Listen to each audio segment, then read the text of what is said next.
efforts are completely grassroots and very deeply necessary. So this is one way to materially contribute to Indigenous survival on these lands. As we engage in this conversation today, I invite you to consider, what are your relationships to histories of colonialism, anti-Blackness, and liberation struggles?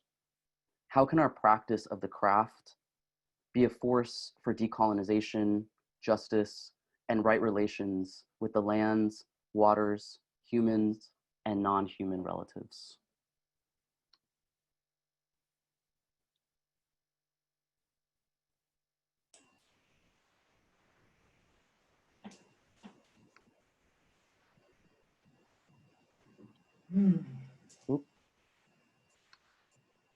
I would like, for the grounding, to invite you to get comfortable. You can stand or sit. I invite you to feel your feet connecting to the ground, and if applicable, your butt connecting to the chair. Feel this connection. And I invite you to become a tree in a grove of trees, comfortably together with other trees. And like we've done uncounted times before, we will send down our roots together, our roots down into the earth. From our feet, they go down into the earth and down and deep and easily further and further through the layers of the earth, called by the hot, liquid core of the earth, going down and down to the hot, liquid heart of the earth. And when they reach it, you can send down anything which you don't need for tonight, which you don't need for this meeting. You can give yourself a little wiggle and everything can go down into the earth, the hot liquid core.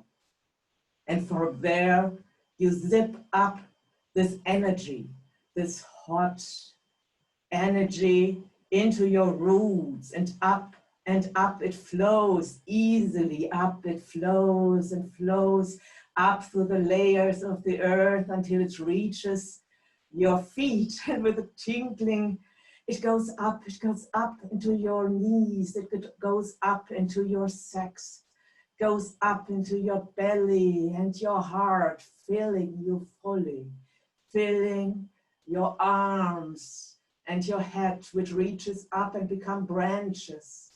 And up it goes into the air. It goes through the clouds and through the atmosphere. It goes up and flows easily up until it reaches the cool and waste breeze of the universe, the dark universe above us. And it goes even further and further. And there it sees that it's called by a cluster of stars. A cluster of stars was calling the earth energy up, and within this cluster, there is one star, which is yours. One star, which is calling you specifically. It calls you, and it's bright, and it's filling up its space with this cluster, which only this one star can fill. And now it sends down its clear and fresh star energy into your branches. It sends down the star energy, and you zip it up and zip it down. You zip it down, down, down your branches easily, through the clouds and the atmosphere easily until it reaches your arms, it reaches your head, it goes down, it fills up your upper body until it reaches your center, the core of your being, where the earth energy is awaiting it. And the two energies are mingling, are uniting in a kiss.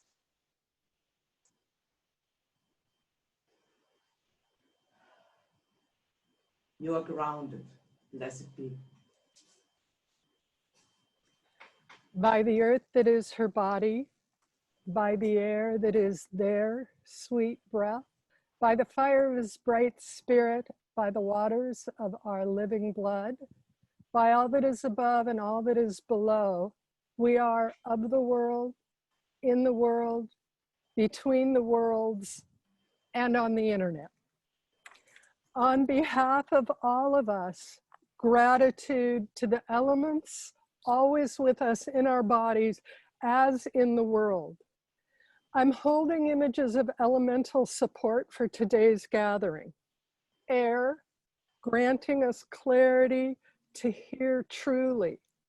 The beating drum pump of our living blood circulating, steady, gracious openness. Fire in the form of the justice ember that can never be extinguished. Today, cherished, guarded, and carefully banked, and dirt, abundant, dirtiness, because we need dirt so we can grow the next season's offering. For clarity, if you will, take a breath into your lungs, which are like upside down trees. And those lungs take oxygen from the air for life and give back carbon to the trees for their life, trees being the lungs of the world. Back and forth, a relationship that can never be sundered while we're alive and not for long after our death. And all over the world, as we know, lungs are inflamed and trees are in flame. We keep breathing, and that's a spell for today. Breath, to be in right relationship with each other and the cycles of life.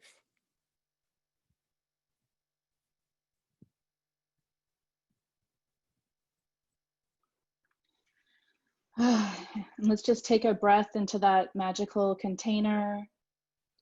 I'd like to read to you the intention for this salon. To transform reclaiming culture, we connect deeply and listen.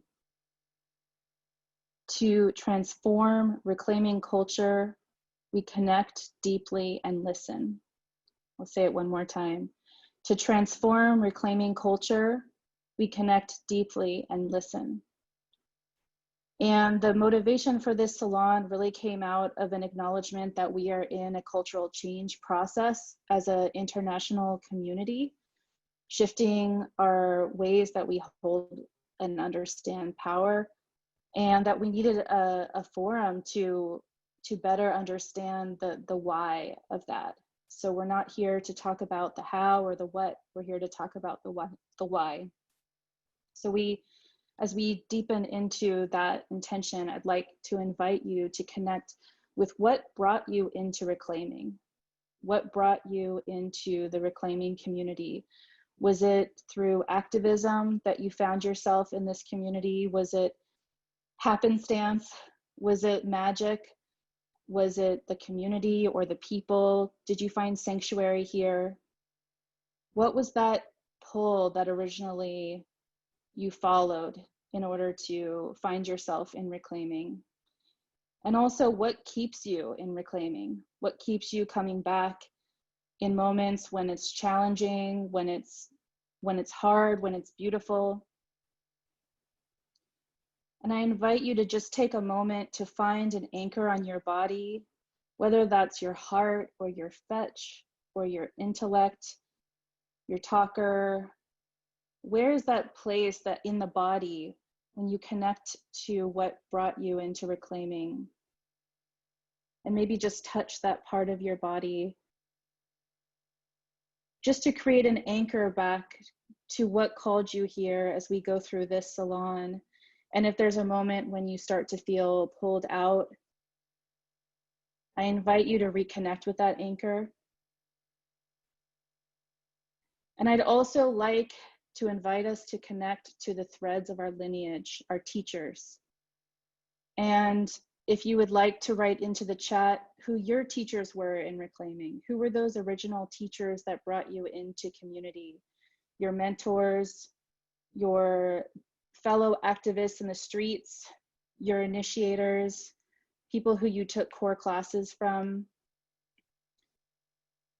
I invite you to write the names of your teachers in reclaiming, or other people that you consider part of your reclaiming lineage. And as I see those names in the chat, Rosemary Dance, Cabelli, Starhawk, ooh, it's going too fast, I can't read them all. Dawn Isadora, Willow Kelly, some of those people are on our call here today. Copper Persephone, what is remembered lives. And as we connect to that anchor, I also connect to the threads of our lineage. Our teachers alive and those who have passed beyond the veil, may they behold and witness this working, this magic. Blessed be.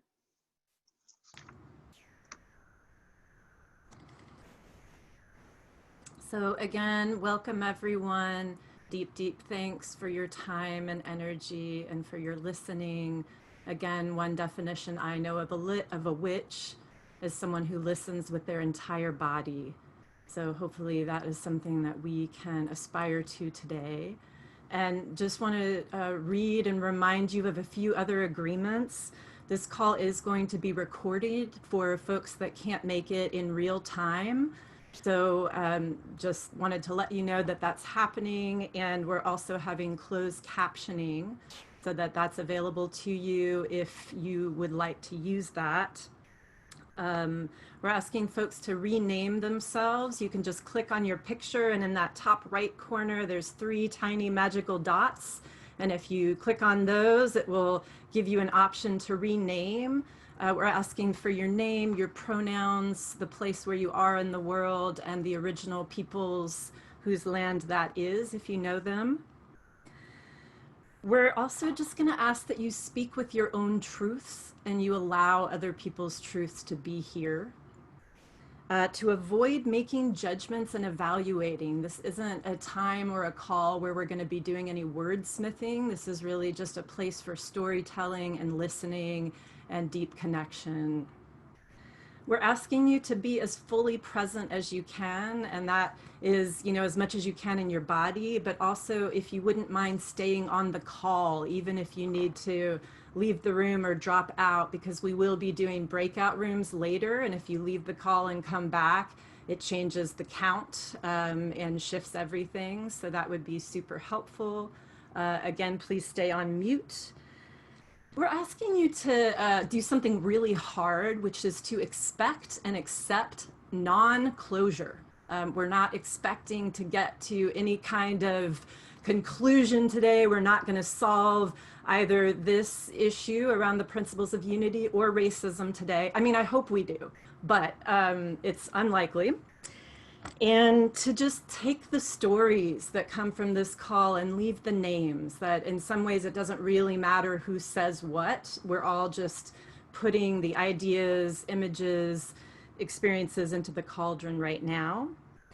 And just a reminder that if you're having trouble with Zoom tech, if Kadu and Lore would just wave, these are witches that you can message on the chat, and they will help you in their technological, magical ways. Thank you so much for being willing to be here and hear these agreements and be present. And I think we're ready for the first panel.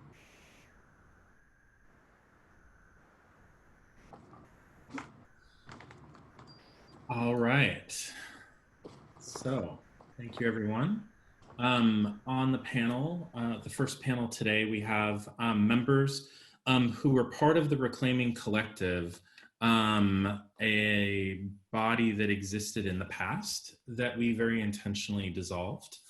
And the members that we have here today, Vibra, Oak, Star, Rose, and myself, we were members of the collective that were part of the creation of the Principles of Unity all those many years ago.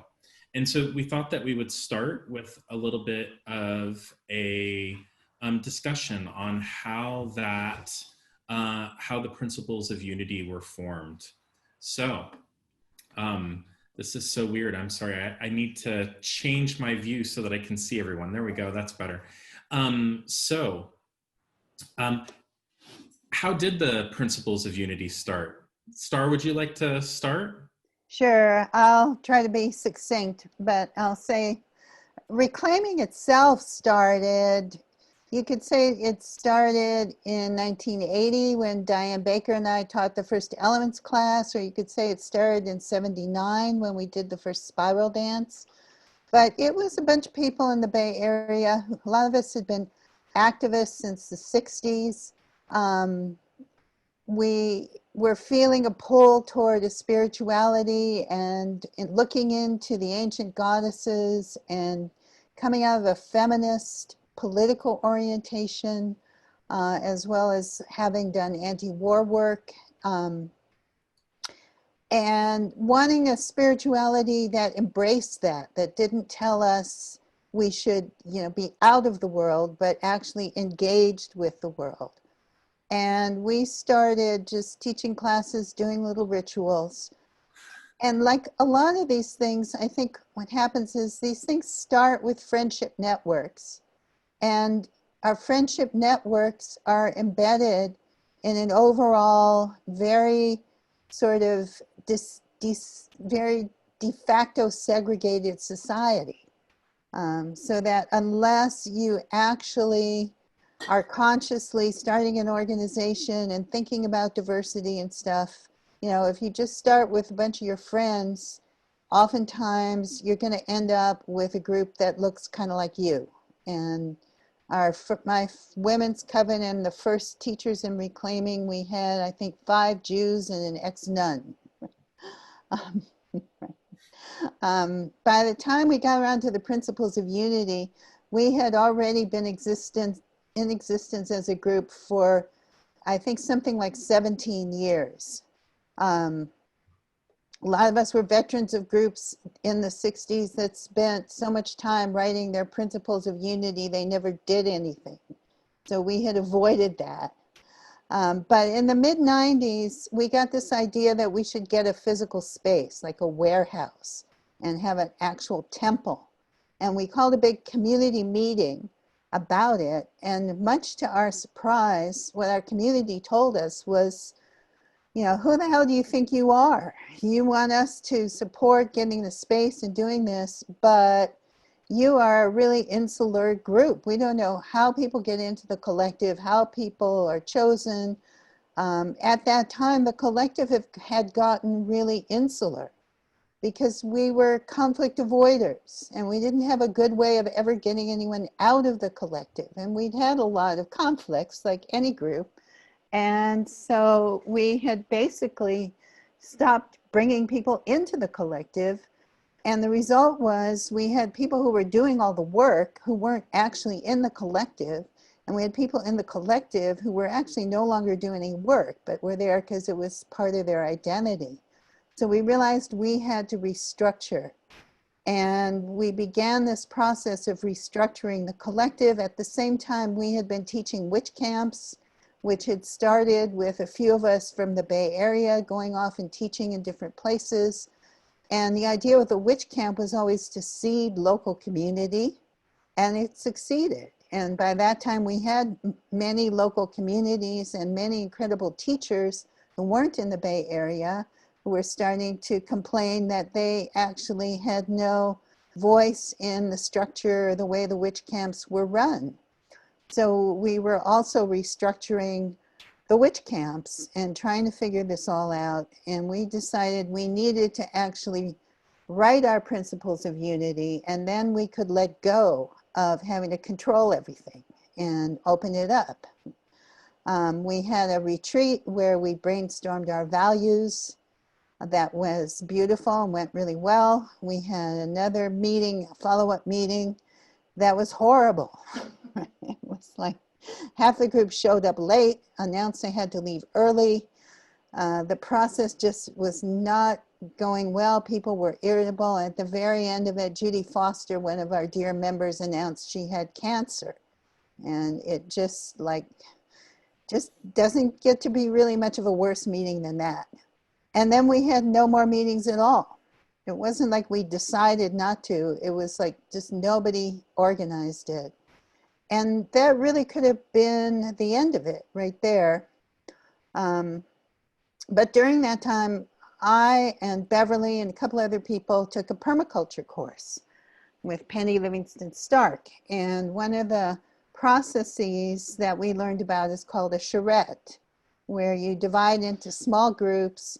The small groups all look at the same question. You come back and then you compare what you've got, and you can take like an element from this design or an element from that design. And it's used a lot in architecture and community planning. And we thought this might be helpful to reclaiming around both the principles of unity and the restructuring. So Madrone and I decided to call a meeting. I think we put out the call and said, we're going to have a meeting and discuss new members, because we had an agreement we wouldn't bring on any new members until we'd finished restructuring. And we knew that would piss everybody off and they would actually show up to tell us we couldn't do this. And it worked, right? And people arrived and we said, well, we aren't actually going to bring on new members, but we want to suggest we do this process and that we form these groups and try to bring people from what we felt were the different factions of reclaiming. And that was in June, I think, of '97. Over the summer, we had a bunch of meetings, the different groups met, and we came together in the fall with a few different drafts of the principles of unity and a few different ideas about how to structure the organization. And in a weekend, we did. We dissolved the collective. We formed the Bay Area Spokes Council. We shifted it to a different model of organizing, and we wrote the document that we know as the Principles of Unity. So when you look at it, right, just bear in mind, we were not thinking of it as dogma. We were thinking of it as sort of the core agreements that kind of express the intuitive sense of who we were and what we stand for. And yeah. I think that Vibra had a really great comment about that when we had our pre-meeting. Vibra, would you care to elaborate on kind of what our focus on the principle, what our sort of driving principle was for the Principles of Unity? Well, a couple of things. One is that we consciously said we're not writing a Bible. We knew that we were not, we didn't want to, and so that was clear from the beginning, as that was a definite thing that we were not intending. At the same time, we had all been identifying ourselves as something called reclaiming, and we wanted reclaiming to be something that was distinguishable from other traditions. And there are many things that distinguish the reclaiming tradition from lots of other witch communities: the non-hierarchical nature, the commitment to identifying as feminist, the unification of spirituality and politics. So we did want to give up power and let go of the perceived elitism. But we didn't want to have there be nothing at all, as if the work didn't have an identity. And one other thing I would add to what Star was saying is because it feels like the Reclaiming Collective has become this mystical thing lost in the mists of history. We were never a collective in the sense of living together and sharing economy and things like that. We were a network of friends, and we basically did three things. We taught classes, or later camps. We ran public rituals, and we published a hardcover print newsletter. And so the people who did the work became the collective. Vibra, can you say a little bit more about what you meant about we didn't want to write a Bible? Well, I stated in principles that we are and wanted to continue to be an evolving, changing tradition. We didn't want our words to be set in stone. We wanted always to allow for whatever would come next. I mean, the idea was that these were principles, and that they would be these principles that seemed to us to be at least the beginning of a statement of an identifiable tradition within the craft. But I am clear in my memory that none of us wanted or expected that they would be taken as anything set in stone. They weren't tablets written in stone that came with a burning bush kind of thing. They were our best attempt at the time to articulate principles that at least we could unify around, and that we expected that there would be other people that could unify around. Does that answer what you were? Yeah, perfectly. Thank you. Oak or Rose, is there anything that you want to add to the developing of the principles of unity? Well, I do think that through the years, many of us were activists, and we were steeped in the nonviolence process, the consensus process. I think that was just a sort of a commonality among us. And I can say more about those things in a bit. Great. Oak? I think the really important part of the principles is that they were created as we were letting go, right? Not holding on. Mm-hmm. And I think that was a really powerful thing, to let go of power and have it go out. And I think this kind of leads into what they mean to me. Yeah. I mean, it's over the years, I was in Reclaiming 17 years before we wrote those principles. Mm-hmm. And I if you notice, there's 5 of us here, and there used to be 13 in the collective. And there's many people who have cycled through Reclaiming and left. And I can tell you, as someone who doesn't participate anymore really in witch camps or local community per se, I have a big community of reclaiming witches who aren't on this call, right?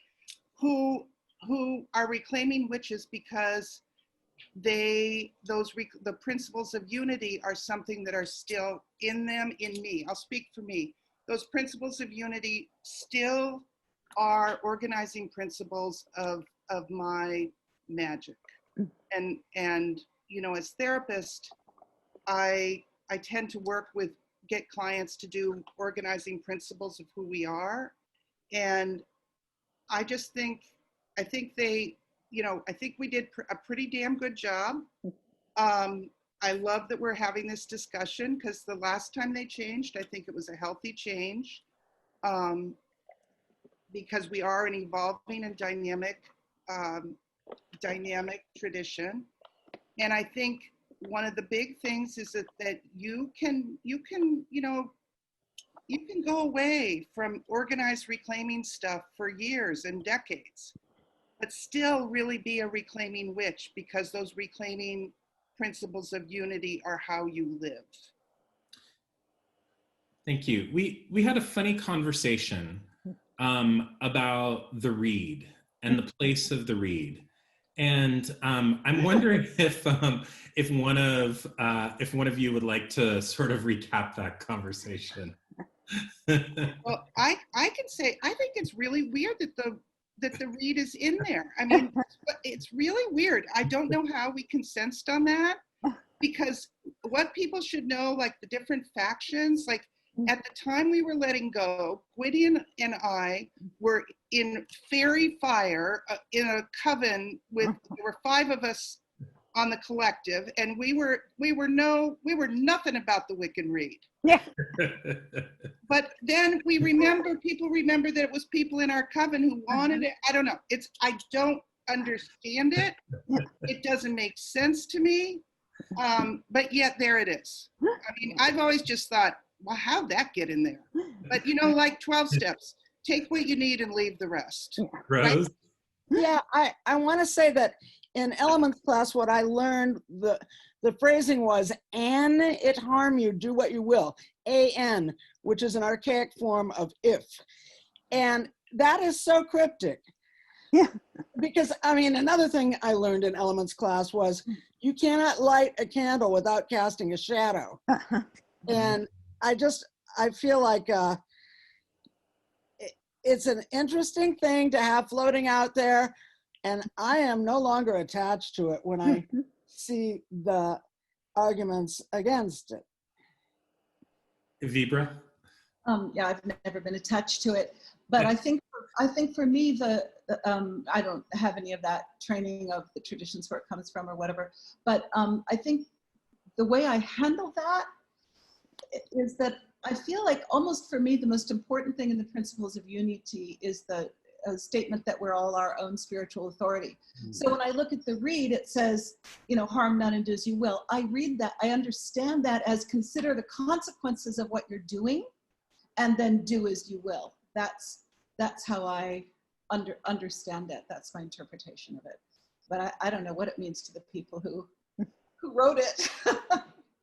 And I remember it, when you're doing consensus, you get worn down and you have to compromise. I never really wanted it in there, but at a certain point it was like, okay, I'll make that concession to get these people on board.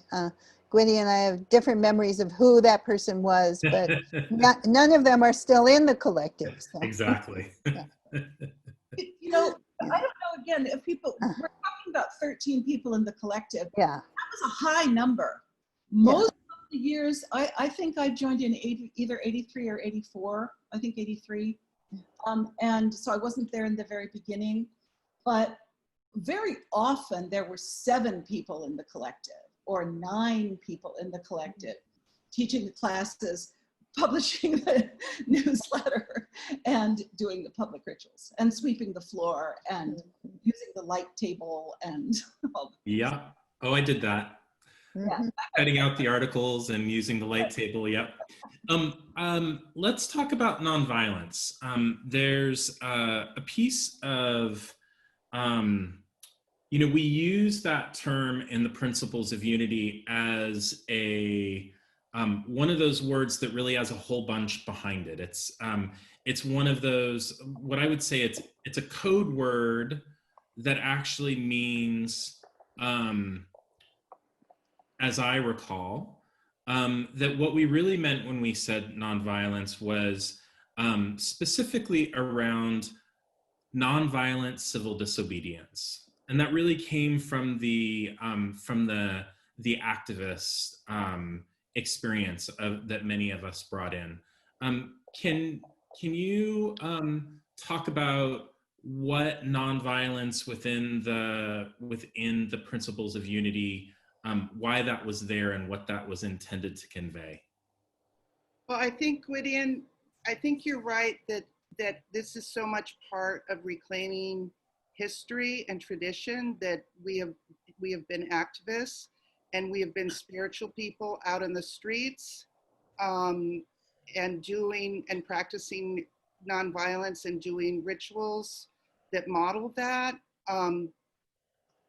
I personally feel deeper than just, I think it's a strategy, a very effective political strategy. I also think there's a spiritual component in doing activism.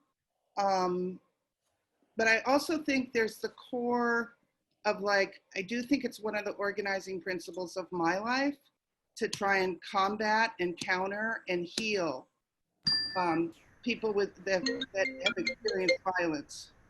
I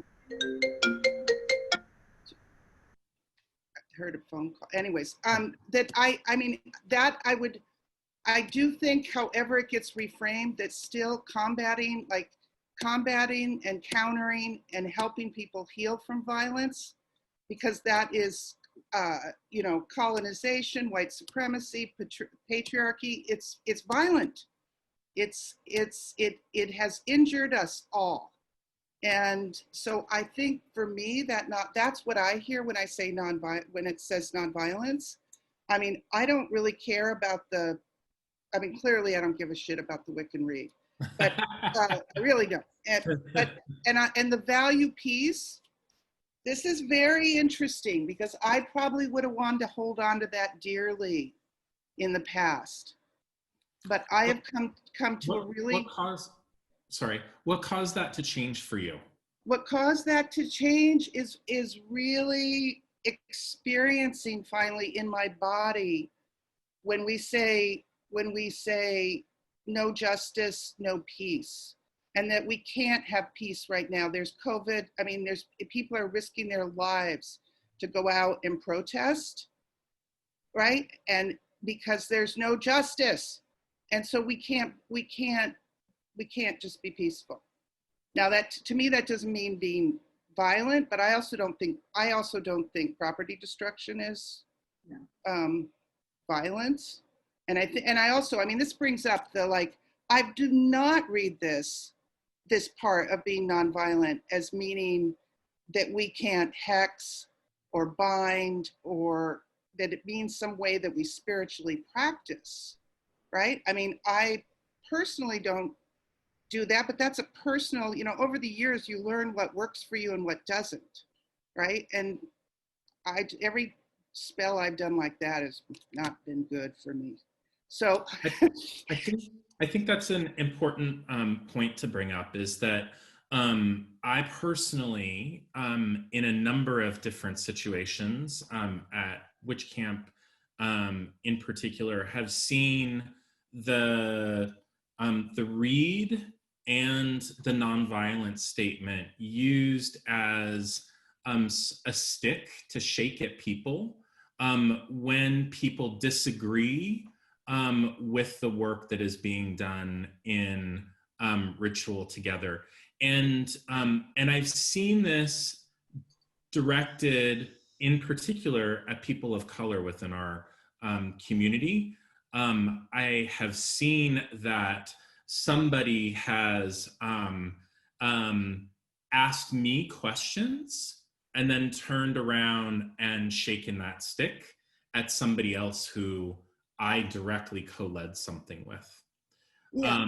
And so, you know, and in that situation, it's exactly that piece that you were talking about, Oak, which is about self-defense. It's about the ability to hex. It's about binding, etc. And Vibra, you and I had a really interesting conversation with this about this and about nonviolence. And I'm wondering if you want to share any of that. Well, I know what you're referring to. I'm a criminal defense attorney, so I've thought a lot about violence. And I'm clear that, yes, the context in the POU was nonviolence was almost a code for nonviolent civil disobedience. I think that was the context that it came out of. Nonviolence as a tactic in public civil disobedience that many people engaged in. And as such, it refers to, in my understanding, physical violence against another human being that is unjustified. In law, self-defense is not illegal. You can use lethal force to defend your life or the life of someone else.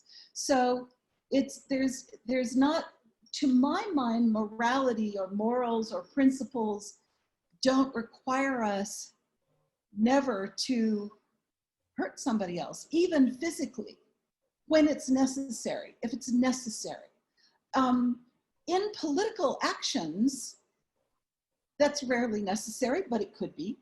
I think I would still adhere to, for myself, finding it wrong to use aggressive, unjustified physical violence against another human being. So property, property damage, I don't define that as violence in this way. I may disagree with it in a particular situation as an effective tactic, but I'm not saying that that's what nonviolence means to me. It means physically harming someone else's body unjustifiably. Thank you. When I was trained in Sorry, Rose, real quick. Raven, are we at time? We must be close. Yeah, we're at time. Yeah, and we can we hear from Rose and then we'll wrap up.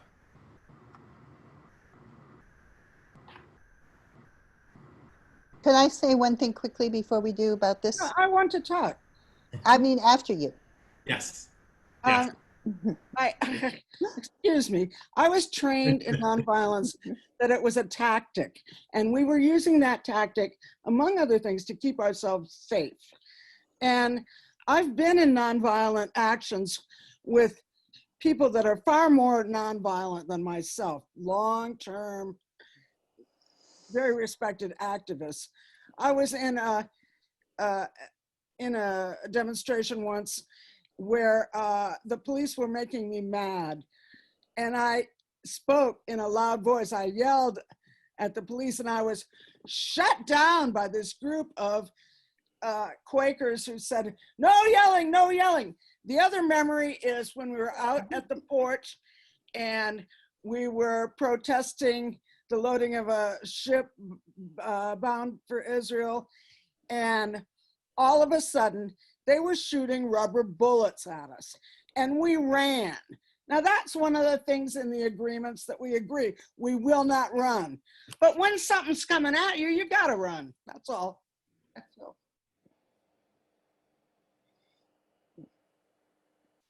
Star? I'll be very quick to not extend this time and just say, we said practice, not preach, not dogma, not insist. And having been training people in nonviolence for decades, no two people are going to have the same definition of it. So just in closing, I want to thank Star, Vibra, Rose, and Oak. And I just want to acknowledge that this is historical perspective. This is not about saying this is the way it is, this is the way it should be. This is all about historical perspective of how did we get to where we are today? And that's the only, that is the purpose of this part of the salon. Thank you. Pabs? Thanks for that, Gwydion. I'm going to now lead us through just a guided meditation, or just a point of reflection to fill into what was heard right now. So I would invite us all to just come back to our breath, to just notice and be curious about how the breath is moving within our beings and our bodies in this moment right here and now.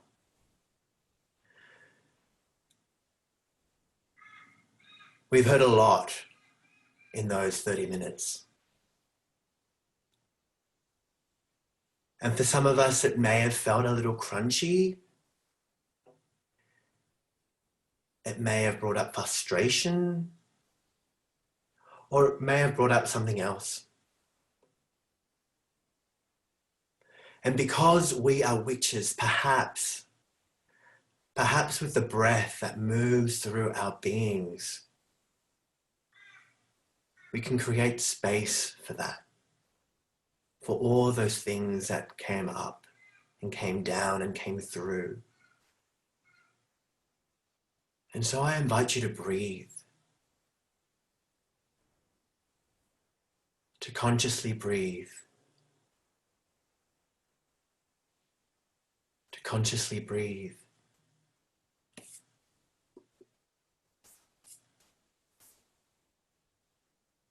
And moving through the body, noticing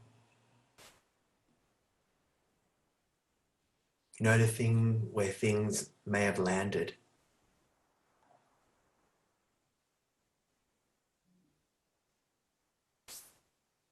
Noticing where things are flowing,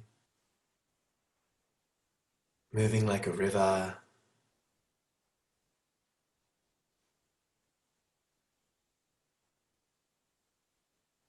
Perhaps noticing where things are stuck, perhaps caught in a spider's web.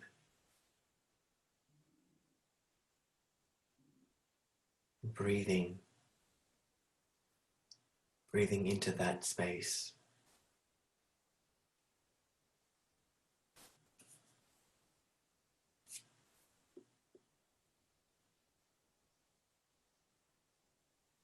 And as you breathe, I invite you to sit with what has come up, what has come through, what has gone down, what has stayed with you the most.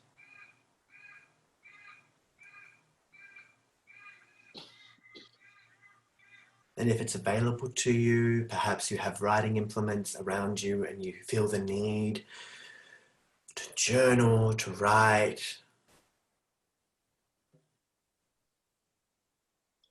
or perhaps what is available to you right here in this moment now is to sit and reflect and consciously breathe with that which has come up, through and down. And so the invitation is, for the next few minutes, is to sit, to stand, to move with what is moving through your being.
And coming to a point now of stillness, regathering ourselves, breathing consciously.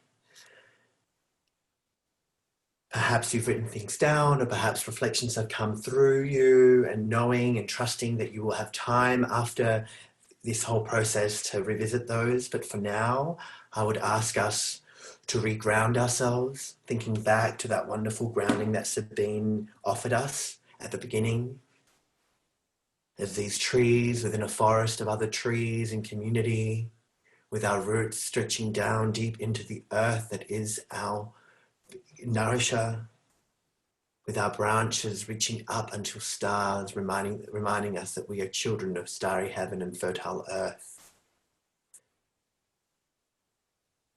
Coming back to that grounding as we move on to the next panel, I'm going to pass on to my beloved Theo. Thanks, Pabs. Okay, so we are going into a DARC panel. DARC stands for Decolonizing Actions in Reclaiming Communities. And I also want to acknowledge that inside of a container like this, where lots of chat is happening and there's lots of stuff going on, chances are we're going to fuck up. I've already fucked up. So, so if we can just take some breath for that, for ourselves and each other in the fucking up. And I invoke love, wisdom, knowledge, law, and liberation. I invoke the Pearl Pentacle. And I am happy to introduce this small panel of folks who identify as Black, Indigenous, mixed race, of various lineages. So there is myself, Theo. I'm in so-called Brisbane in Yagara and Turrbal country. Coyote is also with us, and Lilo, who is in Brazil, and Leora. So without taking up too much time, I'm going to ask and drop in a first question for this panel to speak to, which is in general speaking to why are we, potentially people of color, mixed race folks, and reclaiming BIPOC people, seeking changes to the principles of unity, specifically in regard to this line around the read and nonviolence. So if anyone could speak to that, Coyote, Leora, Lilo.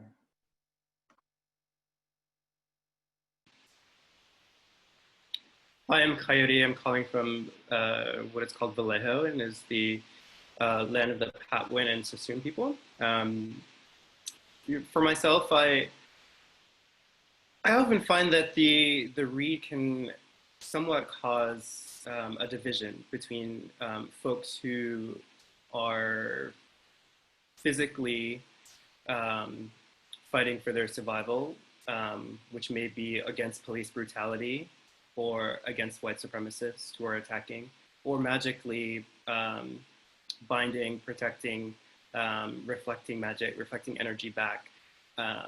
Oftentimes, you know, in my experience, those are BIPOC folks, and so it becomes a racialized line as well between those of us who don't do that and those who do that dark magic. And I would hope that the revisions around the Wiccan Read would actually open up space for reclaiming witches and reclaiming itself to be more in alignment with present day practices that are happening with an administration and a government and a white supremacist culture that will not stop and respect nonviolent protesters, that will not stop killing us, that does continue to try to eradicate us at every possible, us and meaning Black folks, as I speak as a Black person in particular. Thank you, Coyote. Lilo, Leora, do you have pieces around this initial sentence, your feelings, your provocations? Yes, I do. Hello, everyone. I think first of all, these lines hit me in a different way because I think I live in a very different culture in the world, because I live in a third world country, which is like on development, which is Brazil. So sometimes when I read this part, I understand that it's not something that I really need to follow, that I have to be really in commitment to do that. But sometimes I think it does not fit with what happened here in Brazil. Sometimes I've been in a bunch of protests that nonviolence is not a form or an option, and we try it. And I can say that I try as much as I can to be very committed to do nonviolence, but sometimes it's not just about doing it or not, it's about how we are going to be read by people outside, by white people especially, by the color of your skin. And I saw different approaches from different people around that. So when I see this in the principles of unity, and I try to imagine myself inside reclaiming, I try to have a good relationship with this line, but I can't. It does not get me. It does not fit with me, my experience. And also the read as well. And the reclaiming community here in Brazil really grown up in the times where the extreme right party came to the government. And we were very trying to protect ourselves and nurture ourselves and try to heal ourselves here. And any part of this sentence made any sense to us in that time. And we were thinking, why? Why it doesn't make sense for us right now? So I think it's something that comes up to my mind when I think about it. Check. Leora? Yes, so I'm Leora, pronouns they, them. I'm in Minneapolis. I'm on land that was originally and is still Dakota land, also Anishinaabe land. And for me, the change to the POU is the like urgent feeling in my body around it comes from what happened here in Minneapolis and what is continuing to happen. What I've experienced, what my community members have experienced, what my neighborhood has experienced, and the fact that nonviolent protests and actions, they're not necessarily what gets shit done. That folks are just, we're not really seen through nonviolence. And beyond that, also coming from my own background, I left behind any semblance of Wicca a long time ago. And so that phrasing just isn't there for me. But there's really no extra recognition of what could be there. So I'm looking at the traditions of my heritage and of my blood, and those don't really get recognized in the POU. So check. I think I would say, this is Theo again, I would say that for me, the Principles of Unity as a document is certainly not a dogma that I adhere to, but I am inspired by it and in relationship and conversation with it. But for many, I think for many outlying communities or communities that are not even in, California or North America, total island, it can be a document that we often identify with, maybe even exceptionally more so. So I think every word in there holds a gravitas and, contains something, even though, we have that line around spiritual authority. And as witches as well, we're so you know, often we try to be so precise with intentionality and language. So I do, I think where I get it, you know, have a tension is with the reeds presence at all, and hearing from the elders and mothers and midwives of the tradition, you know, that's not even a thing for a lot of you. I'm like curious. And, you know, because it's never been a thing for me.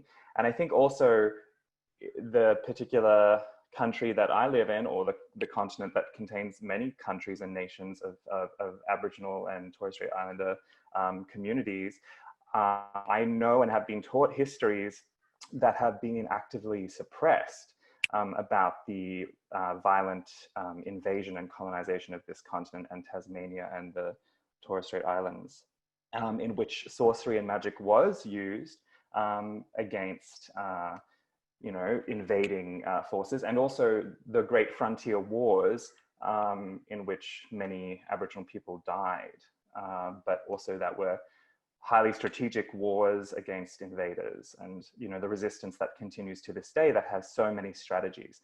So in our conversations with each other in DARC meetings and organizing groups, we've often talked about how can we evoke a really succinct way of talking about our variety of strategies and responses to white supremacy, to the violence of white culture or cis heteronormativity. I'm trying to evoke some you know, succinct way of saying that. I'm trying to remember what Bell Hooks says, but I can't right now. I'm really tired. So I'm going to pass it back to the others. So, you know, we've been talking about this sentence, the read and the non-violence. So I'm wondering about how this particular line, or the concepts that evokes in our communities, how does that create an exclusionary barrier for people of color, for BIPOC people, for Indigenous people engaged in survival anti-racism? How does that create a barrier for such people to be in reclaiming and thrive in reclaiming, or for white people to be in solidarity with us?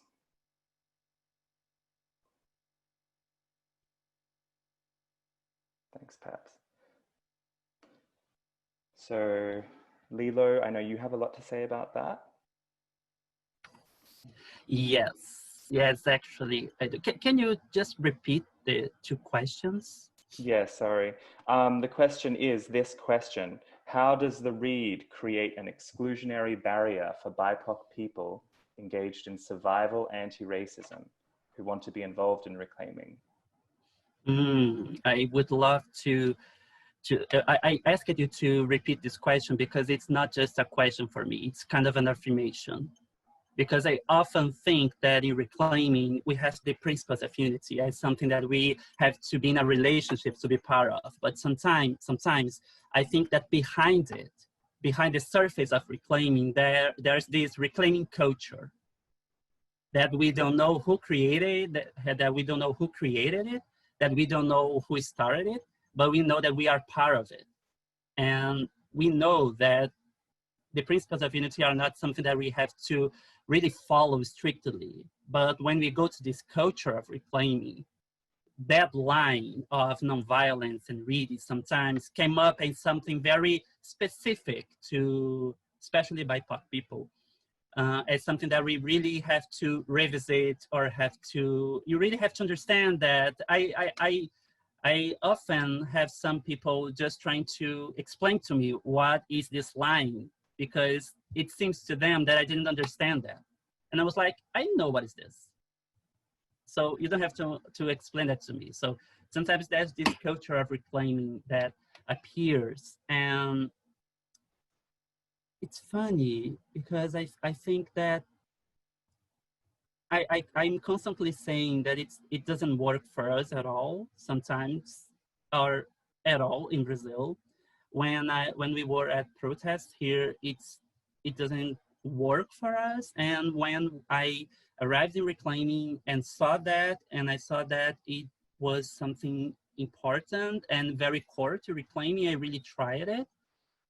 But in my experience, BIPOC people can't use at the same way as white people use this sentence. Like, we don't have the privilege or the luxury to use this, the nonviolence or the reading as a way to coordinate ourselves in the world as the way that white people use. And if I don't do whatever I have to do for survive or guarantee that I can survive and my people can survive, I might be killed in Brazil. Like, it's a statement in Brazil. The police in Brazil has this statement of always looking for people like me, people like my boyfriend, BIPOC people. So when I go to a tradition that I consider my home, that I consider a place where I practice radical justice, and I saw that, and I try to have conversations around that with people, and I see that there's a culture of reclaiming that resists to sometimes talk about it, and almost all the times to change it, and refuse to listen voices like mine or like other people or the BIPOC people in this meeting. I keep wondering what the fuck we are doing. Like, why we are not deeply listening to each other. Like, there's people suffering that are telling that it doesn't work, but we are not going to talk about it and move forward. Sometimes I feel there's this culture of reclaiming that we talk a lot, we discuss a lot, because, you know, consensus take long process to happening, okay, we know that, but I feel their lack of actions to change it, to change the culture of reclaiming sometimes.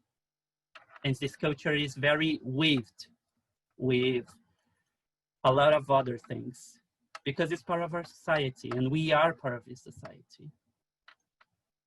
Check.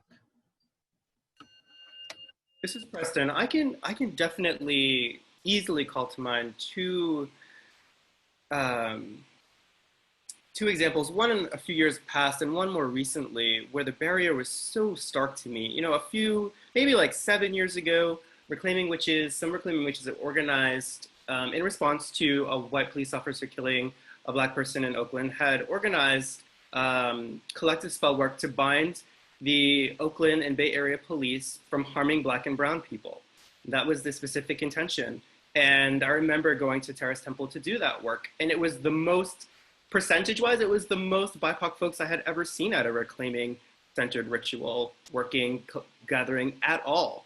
But the pushback from a number of people about doing this work, about binding police officers from harming Black and brown bodies, was there, and it was surprising to me. And that kind of response to how BIPOC folks want to protect themselves from being murdered, from being assaulted, from being oppressed, that kind of response to me says, this white police officers' prevalence for violence against you is more important for me to respect their choice in that than to actually stand in solidarity to help protect your life.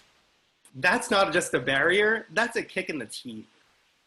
You know, more recently, I was part of some magical working to disrupt, destabilize, defund, and dismantle the child enslavement of Latinx folks all across our southern border. And some of the responses I found horrendous. We need more information about this. What about the folks that are doing the work in their jobs? You know, protecting Latinx children from being physically abused, sexually abused, killed, abducted and separated from the parents, traumatized for life. And there was pushback on that? Wow. Wow. Again, that's not a barrier. That's basically saying your Black and brown life is not important to me. That is how I read that. That's how that sits in my soul, especially when it came to those children. I couldn't believe that. So it's not just, you know, words that we may debate. It really is. It's not just a stick. It's a bulldozer. It's a gun. It's actually a, you know, interestingly enough, that allowing that sort of violence to perpetuate for me is actually worse than doing the binding. It's worse than doing the disruption. It's worse than doing the dismantling. It's soul fragmenting. Let's just pause for a moment. Kane has suggested we take a breath, and I actually think that's important to acknowledge those words. So in this moment, just take a breath and maybe magically allow, emotionally allow these words.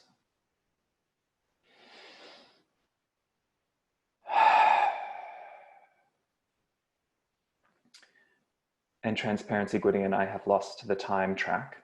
Could you tell me where we are? We have 10 more minutes. Thank you. Okay, Leora. Theoretically, thanks, yes. We may go over time a little bit. Leora, do you have anything to add to this piece? Thank you, Coyote. Both Lilo and Coyote's words are just so eloquent in their realness, in being able to speak their rage, that I don't really want to take any space here other than to say yes. Thank you. Yeah, there are a lot of comments in the chat from people who I know to be people of color, and maybe some people I don't know to be people of color, but certainly these comments are basically speaking to the fact that we are completely saturated in white supremacist ideology, right? So of course, a tradition born mainly of, folks who are in the system white in the States, this is going to carry this through to us. And so I feel like what we are doing now is facing a great reckoning. And yeah, so that's where I feel we are now. I'm just going to drop into the next question. I guess these questions are all very similar, and if the panel members want to speak to something distinct, please do. But another question we have here is, what impact does, what impact does this sentence, this read a nonviolent sentence, which we are specifically here to talk about, have on your involvement in community? Maybe speaking to that could help elucidate this as well. But also pick what you want to speak to, actually. I trust you. So Lilo, Coyote, or Leora.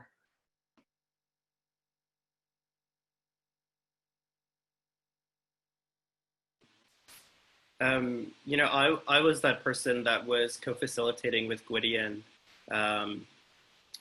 doing that work, and my experience was very different from what I heard him describe. I didn't get asked questions about how magically and energetically sacred rage can be transformed into something to take down a system of fascism and oppression. What I got was attacked verbally, energetically,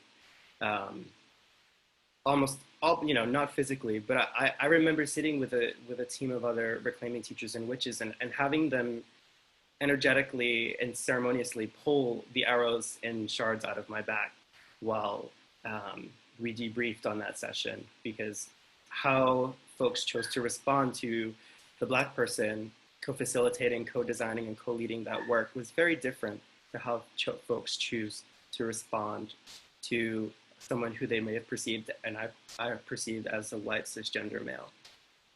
That's still here. That's still a practice in our community.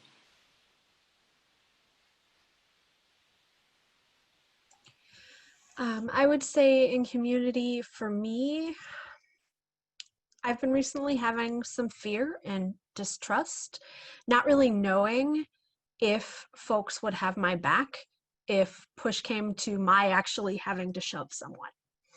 And that's scary. These are people that I've shared really vulnerable moments with spiritually, and knowing that,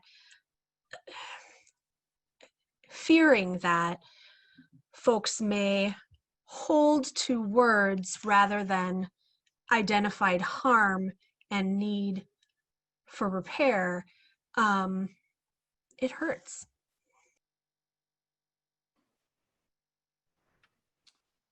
And Lilo, do you want to speak to this? Yes. I think one of the things that hit me around that is that sometimes I go back to this reclaiming culture because I really feel that we need to talk about it, to talk about what has been said outside the core classes, outside the witch camps, between people, because that's how a culture is formed sometimes. And what I've been feeling is that reclaiming is not a Bay Area tradition anymore. It's bigger, it's grown, it's way bigger than it were at that time when the principles of unity were formed. And I think when I think of the impacts of that, I think I think I'm very privileged and lucky to have a community almost all formed by BIPOC people, because I feel very protected by them in terms of having people in my back around that. And when I show them my concerns around the differences between white people having a relationship with this piece of the principles of unity and BIPOC people having a relationship with this piece, when I said to them that I was concerned that it would be that it would hide deeper questions, deeper problems, deeper issues around privilege, white supremacy, and experience of BIPOC people in reclaiming, they totally got my back. They were like, no, you're right. We feel that too. We feel this strange and important stuff that we are not talking about it, and it is it is very hard to address because it impacts directly the privilege that people has as white people in our tradition, and it's very different for us that are BIPOC people.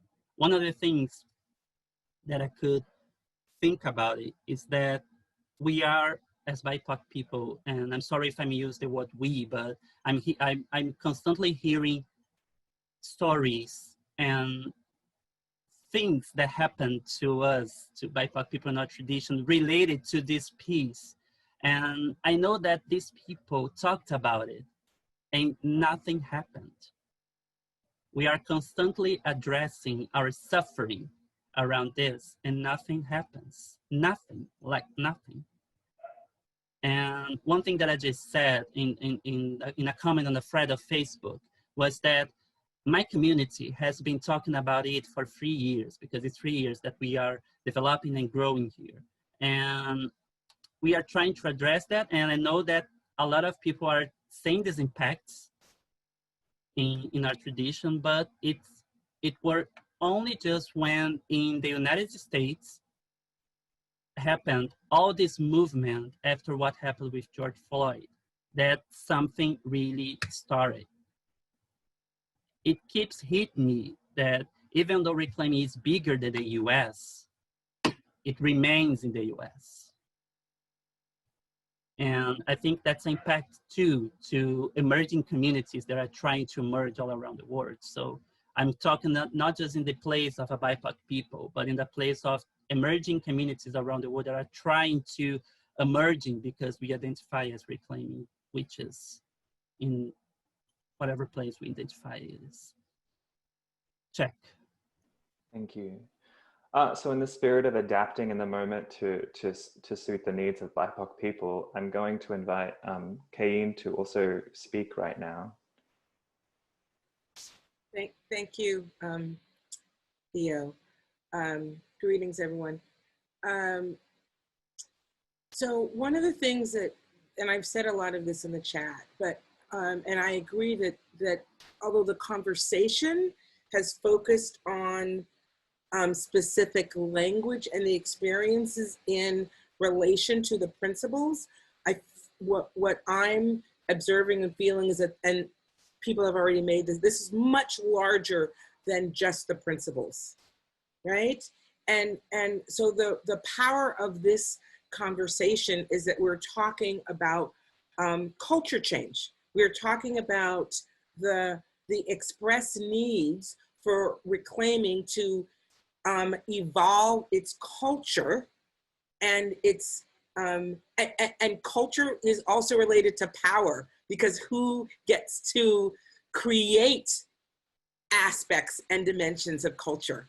So we are in this dialogue as profound and powerful witches how we need to take the opportunity, because how we do the work is as important as the work that we do, right? So the need for us to be in heart-based listening, to recognize that we are part of a system, and that our magic is in relationship to shifting the system as well as shifting individual relationships, and gaining clarity about when are we talking about one-on-one or interpersonal versus intrapersonal, versus what's happening within a coven or in a community, what's happening within a country, what's happening in, so it's like the Petrushka, the Russian Petrushka dolls, right? That is that tiny little doll that is encased in another doll that's bigger than bigger and bigger and bigger. And so there are relationships across all of those levels and systems. So what we are asking for, what I would ask for and ask us to consider is, what processes do we want to use to intentionally shift the culture so that BIPOC voices and lived experiences get to shape the evolving culture of reclaiming. And I'll stop there. Thank you. Thank you very much. Is there any, in the next 5 minutes that we have left for this, are there other BIPOC people who would like to say something pithy and potent to us all? I invite you to unmute and say it. I'm Rosa. I'm from San Francisco, and I am here to help the Ohlone people protect this land. It belongs to all of us now. We must all protect it. I am glad to see this kind of conversation taking place.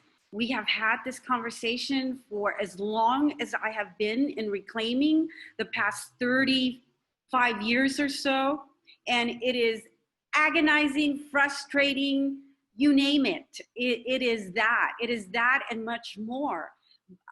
30 years later, half of reclaiming members should be people from all over the world. We should be, hundreds of thousands strong by now. But the fact that our culture is not inclusionary is a reflection of how small we are. We're fucking tiny, I mean, we need to grow this organization. We need to grow it fast. And the only way we can grow it is if we evolve. And I don't mean evolve a little bit. I mean, we got to make a gigantic jump. We have to jump. People in the Andes did not need to go to a corded phone to get into the system. They went to a cell phone. We need to do that kind of jump. We need to make this cultural jump be meaningful. We need to make a meaningful jump. And that means we need to uproot everything and examine it all. This little conversation we're having about whether we're supposed to be binding or not binding, this is by any means necessary. This is by any means necessary. This is our life. We need to go to action. As individual witches, we have to activate ourselves. And as witches in a group, we should be far more powerful. And we're not there yet. We are not even close. I was completely frustrated with the first part of this meeting. It meant nothing to me. I don't care where we've been. I care where we're going. Let's talk about where we're at right now. Let's push. Let's go forward. Let's go. I'm in. Thank you. Thank you, Rosa. We probably have time for one more, pithy, potent comment, and then I'm going to wrap this up.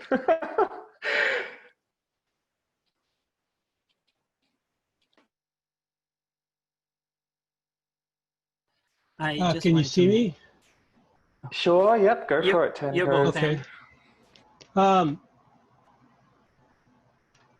I think this is pretty short. I think that nonviolence as a strategy is really important. But saying we're going to be nonviolent is a strategy in and of itself that I would, from my own approach to this, I would rather not have to say. It's almost like if you're from the uncivilized world, before you come and sit in the circle of the civilized, you have to admit that you're going to be nonviolent. And so saying it or having it be a part of our agreements as far as what we're going to be is it's almost like it's asking me to agree to something from the start that doesn't really mean anything. And I know at the time and within the group of people who were doing it, it probably meant a lot, and I definitely appreciate that. But for you know, from my standpoint, for Indigenous people to come into that statement, it creates, like I think someone said, some tension. So check. Thank you. I think we are at time, and in the interests of gracing that, I'm going to wrap this up. And I think what I want to leave myself and us with is the provocation that often witches and Western trained people, I think we often are willing to hear the essential vibration of what someone's putting out. But what I would like us to hear are the exact words that people of color have said today. You know, not just the feeling you got or the essence of the message that you can package another way, you know, actually go back to the words that were said, you know, that come out of experience and context and intimacy of that context and experience. So I would ask you to really reflect on those actual words that have been said. And thank you to the panel members from DARC and any BIPOC, Indigenous, mixed race, gorgeous lovers on this call. Please, if you don't already know what DARC is, Decolonizing Actions and Reclaiming Community, please reach out to me or me, Coyote, Leora, Lilo. Thank you very much. And I'm passing this to Heidi. So let's all take another breath. I saw a suggestion to take a breath on the chat. I think that was Cayenne. Let's do that together.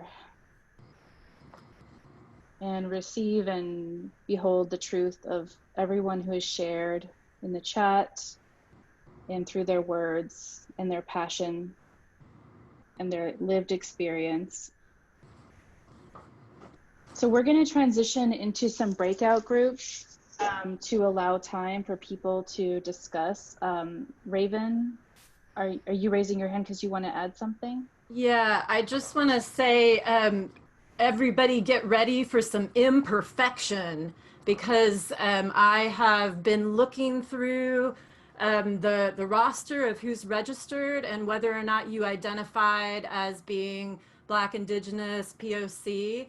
And I believe that I have organized the rooms so that BIPOC people get to talk to BIPOC people, and some people are joining as two people. Some people are joining as names that are a little different that are on the roster. So if you are a BIPOC person, I might actually ask you to, if you get into a room and you're like, I'm not feeling this room, just click back over and I'll put you in a different room. But like I said, I think it's organized as well as it can be, and get ready for some imperfection because it's coming. Yes, thank you, Raven. So, and Raven's been doing that magic of organizing us. And just another transparent moment, because we are a little out of time, in perfect alignment with time in some form or another. How much time are we going to spend in our breakouts, Gwydion and Raven? Should we say 15 minutes? And that will allow us to do a quick report out and share, and then we'll end 15 minutes late at 4:15 or whatever time that is where you are, knowing that probably not everyone will be able to stay past the agreed upon time. I'm actually really wondering if we could push for 20, at least, because we've got 4 or 5 people in the rooms, and I think that the report back we could probably push out a little bit, maybe get the Google Docs so that that could be, I'm just wondering if it might be better for people to actually get to speak to each other in real time, and the report back is what we could pull from. Okay, I hear Twinkle, that. if you like that. So I'm hearing contracting for 20 minutes in our breakouts. And as Raven said, we tried to sort people so that those who self-identified as BIPOC would be in their own groups, but that might not be exactly perfect. And if you are a BIPOC person who does not want to be in a BIPOC group, just chat that to Raven really quick. Or as Raven said, if you're just in a group that doesn't feel like the right group for you, just take yourself out, come back to the main group, and Raven will put you in a different one. So, you know, for some people, for some BIPOC people, it might feel more comfortable to be in a group like that. And for others, you might prefer to talk with people of, you know, who are also white identifying. So the discussion questions for the chat are, where do I feel resistance or insight around what you have heard during all of what has happened, so both of the panels and the opening piece, and what else do I need to know about this? What else do I need to know, knowing that we're transitioning into a decision-making process as Reclaiming, as we start, you know, the first of 2 Birch meetings in September. So I'm just gonna write that into the chat. Just did. Thank you, thank you. And we'll be there for 20 minutes. Raven's gonna give us a 60-second warning. And if there's something else you need to discuss with your breakout groups, if those questions don't land for you, then, you know, negotiate that with your breakout group. This time is really for you to integrate and process what you have just heard.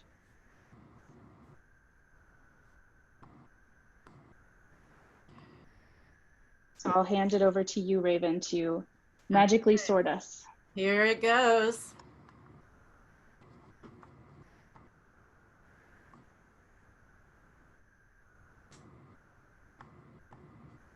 I'm starting the recording once more. All of the folks are coming back from breakout groups, thinking about where they feel resistance, where they feel insight. What else do we need to know about this to move forward?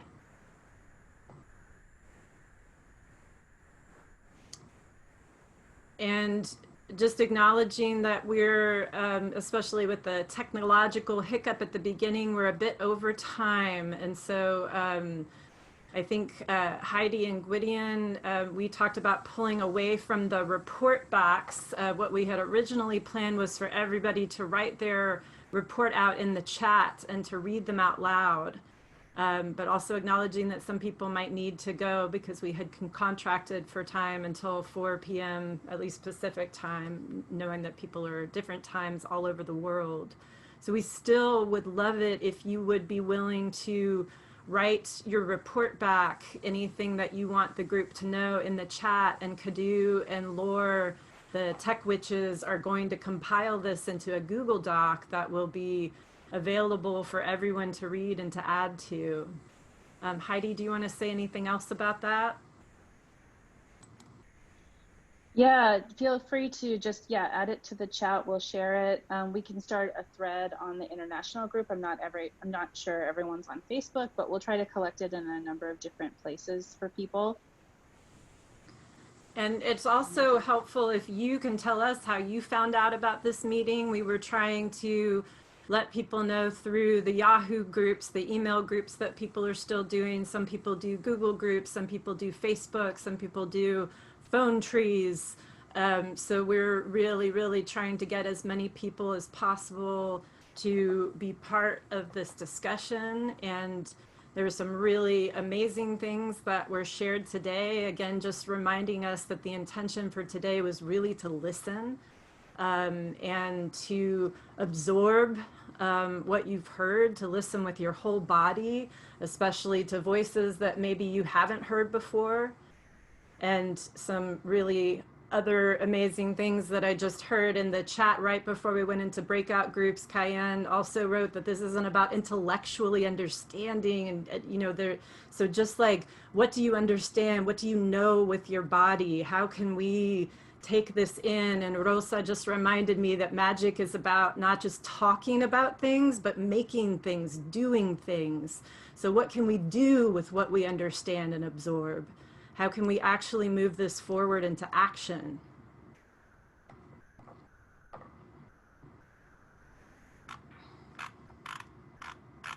So just looking at the chat, lots of folks are saying that they need to go, but we have some folks are sending notes to the Facebook group. Could we link the Google Doc into the chat? Is that possible, Kadu and Laure? And all of this is going to be copied and pasted.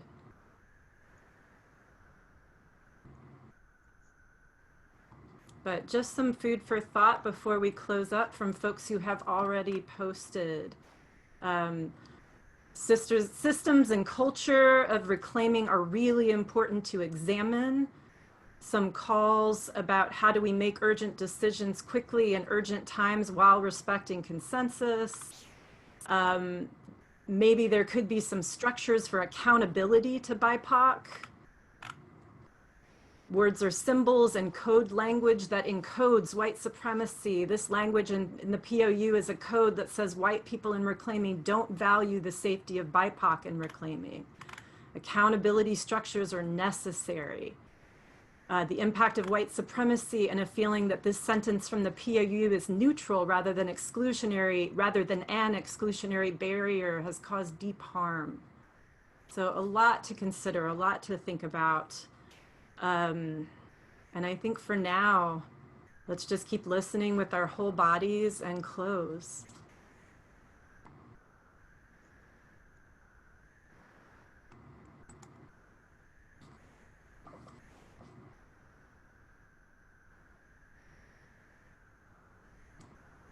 So Elaine, I think you were gonna start us off with the closing.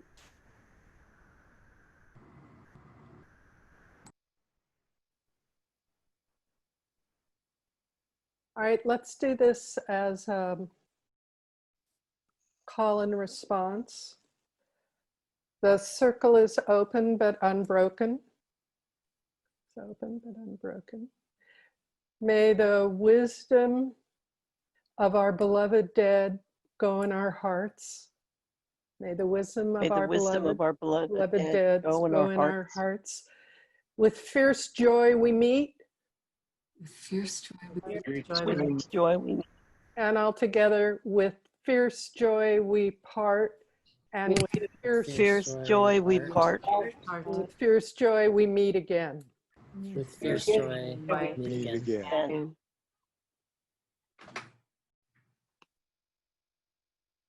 And as we open the circle, I just want to invite us again to connect with our intention that we started with and that anchor, whatever it might be for you, that anchor in your body that calls you to reclaiming, that calls you to remain in reclaiming, and also the threads of our lineage and our teachers. And I want to invite you to acknowledge your teachers again in the chat, and in particular, acknowledge your BIPOC teachers and post their names in the chat, those BIPOC and mixed race teachers that have influenced you and continue to influence you.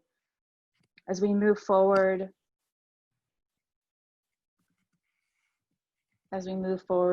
Katrina Messenger, Coyote, Haseen, Abel, Theo, may this tradition become more inclusive, more centering of brown, Black, and mixed race voices.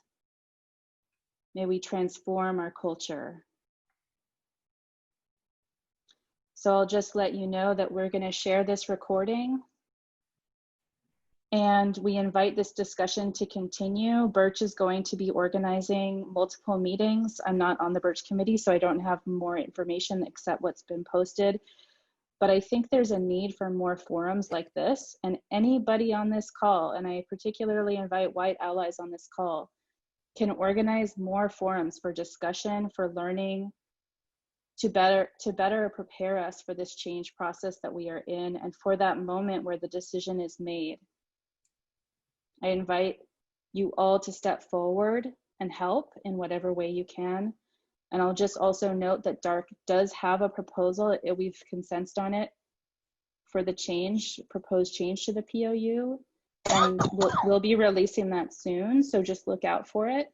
And I hope that today has helped prepare you for that change and set your heart and your mind to some context behind it. So thank you all. Thank you for joining us. Thank you, Raven and Gwydion, for helping to organize this, and to all of the panelists and ritualists for letting us behold your truth.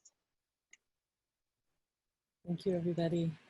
And a very special thank you to Heidi, because this entire song was her idea. So thank you, Heidi. Thank Thanks, you, Heidi. Heidi. Back on Heidi. Love you, girl. Thank you. Love you. Heidi. Thanks, everyone. Thank you, everybody. Thank you, everyone. I love you all. Thank you. Thank you. Until next Obrigado. time. Great to see all your faces. Thank you. Thank you. Thank you, Brazil. See you all. Thank you. Thank you, everyone. I want to see you all soon. Thank you. Raven, Everybody. Yeah. please don't Thank end you. the meeting. No, Goodbye. Thank you, Thank Brazil. you, everyone. Strong. Thank Use you. your magic. Use the magic every day, all the time. Be well. Thank you. Thank you to the Brazil community for joining. We